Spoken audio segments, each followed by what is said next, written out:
le Flash Info.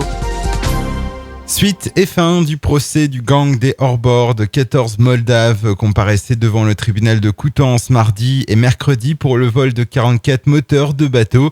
Des faits qui remontent à 2011 et 2012. Ces vols avaient été commis dans le Nord Cotentin et le Coutançais.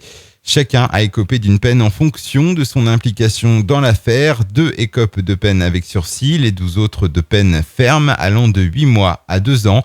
Tous sont interdits de séjour dans le département pendant une période de 5 ans. Nucléaire, 200 emplois sont à pourvoir à l'usine Areva de la Hague, dont une quarantaine avant la fin de l'année pour le colossal chantier d'assainissement des vieux bâtiments du site.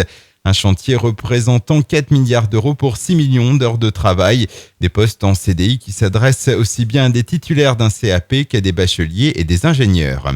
Les notaires bas-normands et leurs salariés étaient très nombreux ce mercredi à Caen. 1000 d'entre eux s'étaient réunis devant la préfecture de Basse-Normandie.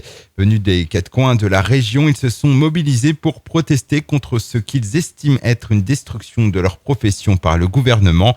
La mobilisation bas-normande est selon la Chambre régionale des notaires la plus importante de province.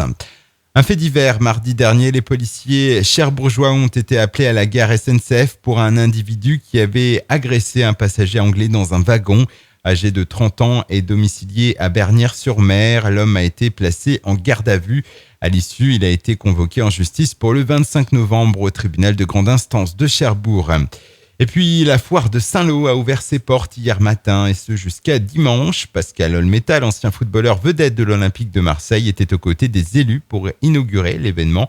Pour l'occasion, le parc des expositions a pris des allures de village méditerranéen. La Provence est l'invité d'honneur de cette 44e foire. En plus des 200 exposants, une nouveauté cette année, la fête foraine qui fait son grand retour.